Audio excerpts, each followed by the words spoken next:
So the routine for last 24 hours. आज rule number 1 की 11 वाजेनंतर फार जास्त कोणी जागरण करणार नाही. तुम्हाला जे काय रिवाइज करायचं ते 11 पर्यंत करा आणि सकाळी हार्डली 1 किंवा 2 तास. सकाळी फार वाचायचं नाही, कारण ब्रेन तुमचा एक्झॉस्ट व्हायला नाही पाहिजे सेंटरला जाण्यापूर्वी. आज तुम्ही 11 वाजेपर्यंत मॅक्झिमम गोष्टी ज्या आहेत त्या रिवाइज करण्याचा प्रयत्न करा आणि ऍटलिस्ट 7 ते 8 तासाची झोप तुम्ही घेण्याचा प्रयत्न करा. याच्यामध्ये हे ऑब्व्हियस आहे की आता हा जो स्ट्रेस आहे, उद्या एक्झाम असणार आहे, पेपर कसा येईल, रिझल्ट काय लागेल, ती जी भीती आहे, त्या भीतीमध्ये ऑब्व्हियस आहे की तुम्हाला कदाचित झोप लागणार नाही.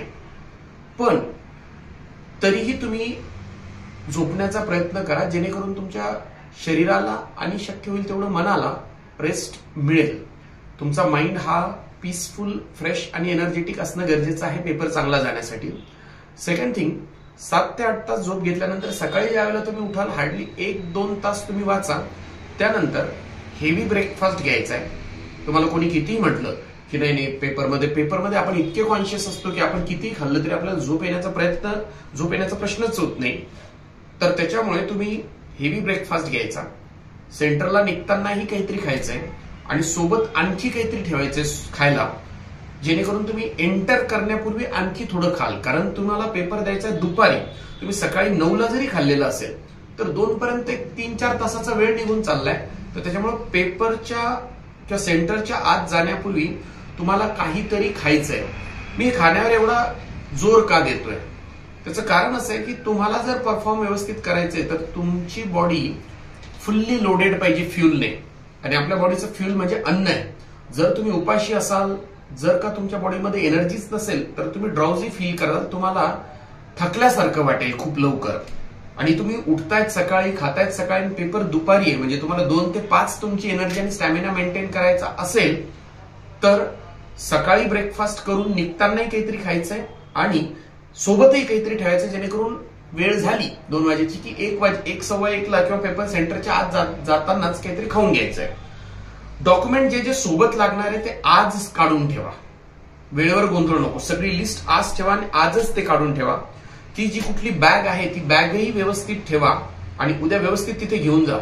वेळेवर तिथे एखादं डॉक्युमेंट नसेल तर खूप पळपळ होते आणि शेवटी जर का खूप वेळेवर आपल्याला डॉक्युमेंट अवेलेबल नाही करता आलं, जसं की ज्यांचे सेंटर बाहेर आहे किंवा इतर गोष्टी आहेत, तर अननेसेसरीली पेपरही मिस होऊ शकतो. त्याच्यामुळे डॉक्युमेंट सगळे आज काढून ठेवा. सेंटरचे ऍड्रेस आज काढून ठेवा. आणि तिसरा आणि शेवटचा मुद्दा हा आहे की भीती वाटणारच आहे, पण तुम्ही घाबरत आजचा वेळ वाया घातला काय आणि अभ्यास करत टाइम स्पेंड केला काय. पेपर उद्या द्यायचाच आहे. मग तुम्ही घाबरून आजच्या दिवसाला सामोरे जा की थोडंसं ब्रेवली, शांततेत, संयमाने सामोरे जा. पेपर उद्या द्यायचाच आहे, पण उद्या देणारा पेपर जर आज शिस्तीत स्वतःवर कंट्रोल ठेवून जर नियंत्रित पद्धतीने रिव्हिजन केलं तर कदाचित त्याच्यामध्ये तुम्हाला जे एक्सपेक्टेड आहे त्याच्यापेक्षा आणखी बेटर तुम्ही परफॉर्म करू शकाल, जर आजची आणि उद्या सकाळची 1-2 तासाची रिव्हिजन व्यवस्थित झाली तर. सकाळी उठल्यानंतर शक्यतो बॅकग्राऊंडला असं थोडंसं शांत म्युझिक लावत चला, म्हणजे ज्याने काय तासभर सायलेंट म्युझिक चालू द्या बाजूला, जे गाणं तुम्हाला आवडतं. याचं कारण असं आहे की म्युझिकमुळे स्ट्रेस रिलीव्ह होतो, म्युझिकमुळे पॉझिटिव्ह वाईब्स येतात. तर सकाळी उठल्यानंतर तासभर गाणे लावा. जे गाणे तुम्हाला आवडतात ते लावा, ज्याच्यामुळे तुम्हाला बरं वाटतं ते लावा. फक्त शांत राहा. आणि आणि चौथा आणि शेवटचा मुद्दा, पेपरमध्ये जर का तुम्हाला पेपर अवघड जात असेल तर पॅनिक नका हो. होल्ड करा, शांत राहा आणि जमेल तितक्या स्टेबल माइंडने पेपर सॉल्व्ह करा. पेपर अवघड जात असेल तरीही तुम्ही गोंधळ करू नका. शांततेत पेपर सॉल्व्ह करा.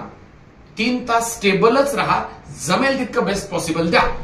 Okay, so all the very best. काही जरी अडचण आली तर तुम्ही कॉल करू शकतात मला. थँक्यू.